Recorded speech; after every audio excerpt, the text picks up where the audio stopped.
Thank you, Mr. Chairman. As we debate what I agree is a very important piece of legislation, and in my opinion and many others would have very detrimental effects on our economy if it was implemented the way it's been drafted. We've been trying to get a quantifiable grasp on the cost of this bill, how much it would actually cost American families, how many jobs would be created and lost. And number one, on the science side, we've had very divergent views. We've had dozens of experts come over the last few days and testify, giving very different opinions on the science. On the economics of it, we have not had the same kind of divergence. In fact, most economists and experts that have testified on the cost acknowledge, in fact, I'll refer to President Obama's own budget that was just passed 2 weeks ago. If you go to page 119 of the President's budget, he's anticipating generating $646 billion in new tax revenue from this bill. So clearly the President expects this bill to generate $646 billion in new taxes that even his own budget director has said would be passed on to consumers. Congressman, you began by denying that there is a consensus on the science. There is a consensus on the science. Well, you must have been listening to our testimony that we've had for the last few days with dozens of experts that have come in who have given completely different views. Well, I would encourage you to go back and look at the testimony this committee's heard. There are people who still believe that the moon landing was staged on a movie lot in Arizona. And neither of us are one of those. And I know you like giving those cute anecdotes. This is not a cutesy issue. We're talking about something that can export millions of jobs out of our economy, out of our country, and testimony's been given just to those numbers. And so we're talking about a serious consequence that there would be on this country and the carbon leakage that would occur where the carbon would be emitted, but it would be emitted in China and India, and the jobs would go to China and India. And that's been testified before this committee in the last few days as well. So we can testify about the actual cost. Do you want to talk about the cost? Man-made global warming pollution causes global warming. That's not a cutesy issue. It's not an open issue. It's your opinion. Obviously, you've stated it many times. Would you talk to the cost? Opinion of the global scientific community, and more importantly, and not in unanimity. There are others on the other side.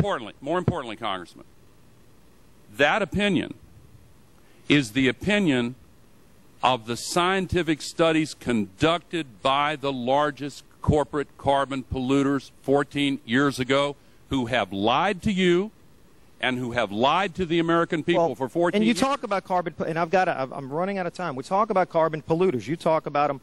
It's my understanding that back in 1997, when you were vice president, Enron's CEO, Ken Lay, was involved in discussions with you at the White House about helping develop this type of policy, this trading scheme.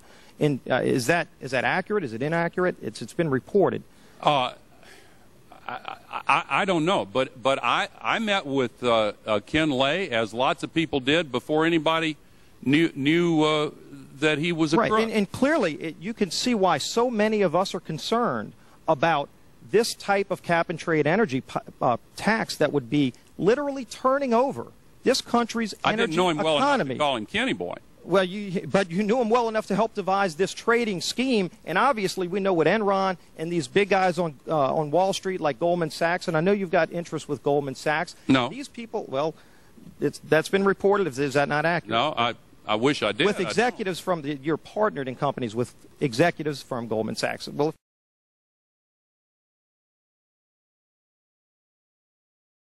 with executives from you're partnered in companies with executives from Goldman Sachs. Well, if you're not, either way, Enron clearly had an interest in doing this when they were around. We saw what they did.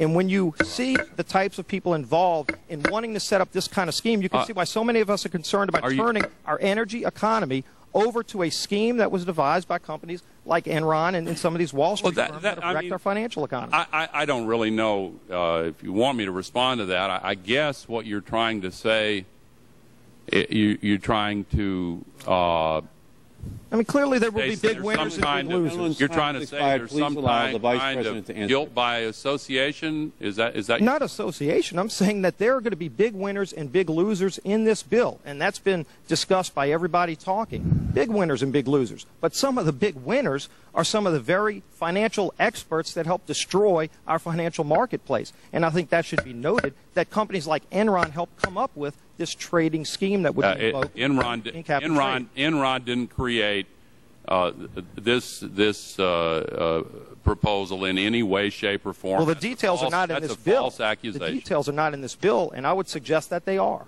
For the record, the proposal that we're considering has had the CEO of General Electric, of Alcoa, of Rio Tinto, of corporations across the country who have testified in conjunction with major environmental groups. That is the proposal that we are considering.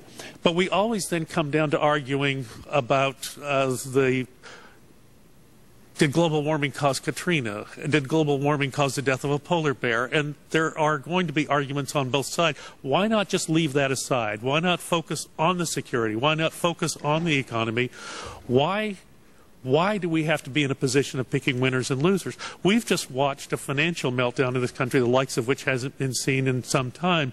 Now, if people like credit default swaps, they're really going to like the carbon swaps that are going to occur and the carbon future swaps.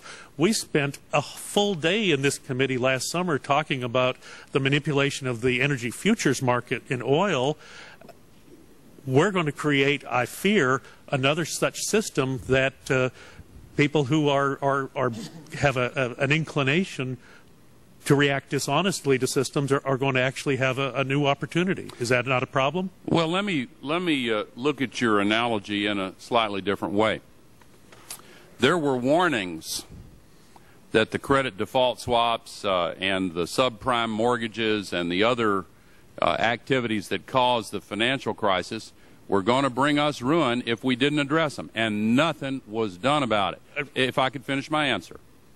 There are warnings now of a far worse catastrophe, and they're coming from a unified IPCC representing the global scientific community, and if nothing were to be done about it, the results would be far worse. Now, let's look at the subprime mortgages. I remember the days when you made a down payment and proved you could make the monthly payments. And we were told the risk was washed away by securitizing them and lumping them together, and that assumption collapsed.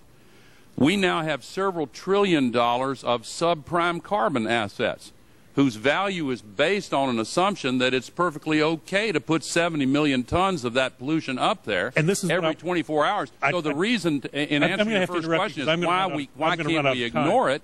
Because it's the biggest crisis we've ever faced. And no one who's come before this committee from a scientific basis can show us the smoking gun that mankind is causing this to happen. You can create relationships between the number of sunspots and the partisan makeup of the Senate.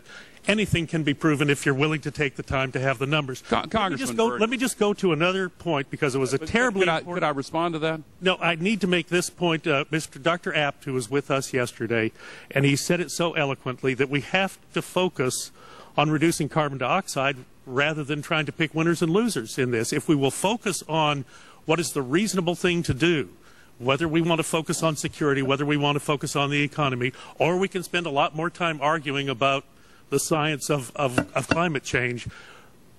When we construct this bill, and Senator Warner said it so well, when we construct this bill, we have to have the flexibility that we give people credit for doing the energy efficiency things that we want them to do. We give people credit for creating the newer technologies that we want them to do, rather than us pick every jot and tittle of winners and losers in the bill, which is unfortunately the draft that we have in front of us.